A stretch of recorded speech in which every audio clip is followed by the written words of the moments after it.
In a previous video, I discussed what happens when we die. Because it's such a broad topic, I decided to make a series of videos that breaks down each step of the process and each part of the process in more detail.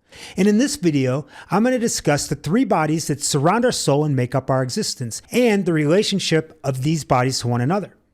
Now stay tuned to the end of the video because I'm going to mention a book that covers all these topics in more detail and specifically which chapter of this book that you should read. The three bodies that surround our soul are the gross body, the astral body, and the causal body. The gross body is your physical body, the one that walks and talks and exists here on earth. We also have an astral body. Now, the astral body is a more subtle body that gives life force to the gross body. Similar to how electricity gives power to the light bulb, your astral body gives power to the gross body. We also have a causal body. Now, your causal body is what carries your karma, your past action, your memories. Your causal body is your I-ness, your sense of being. So when I say I-ness, I mean I as in me, myself, and I. That's your I-ness in the causal body. The purpose of our existence is to reunite our souls with God or cosmic consciousness or eternal spirit.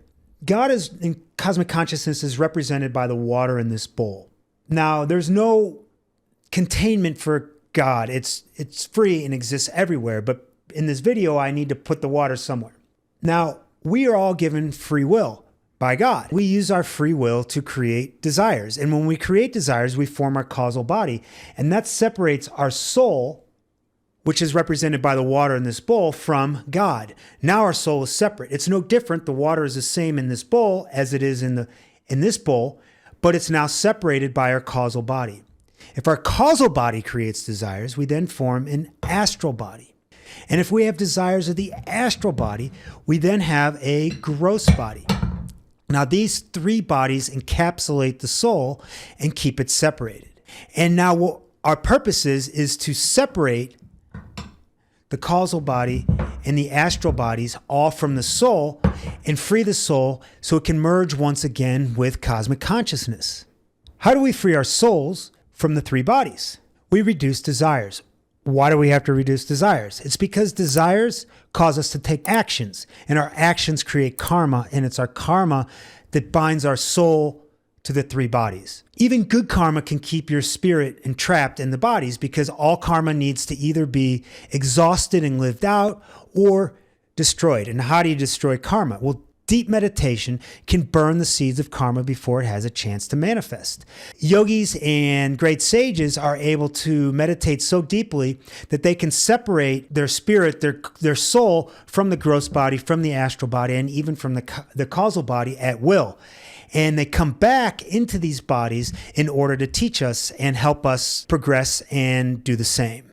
Until we free our spirit from our bodies, we reincarnate over and over again. Now, there's ways to remove your spirit from your bodies, as I said, through meditation. Also, dreaming. When you dream, you're in the astral world. And when you're in deep sleep, you're in the causal world. But when you wake up, you again return to the gross body.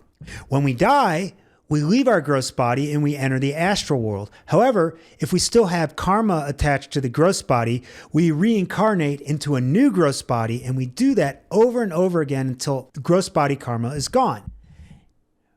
When you no longer have gross body karma, you still have an astral body and a causal body karma. And then you reincarnate between the astral world and the causal world until you no longer have astral karma. And when you finally dissolve all of your causal karma, your soul is once again reunited with God into cosmic consciousness, and you no longer have a causal body and no longer have any more bodies. Until we work out our physical, our astral, and our causal karmas, our souls are trapped. Now, if you want to learn more about this topic, I highly recommend this book, Autobiography of a Yogi by Paramahamsa Yogananda. Specifically, chapter 43 goes into great detail about what happens when we die and our physical, astral, and causal bodies. I wanted to end this video with a quote by Paramahamsa Yogananda.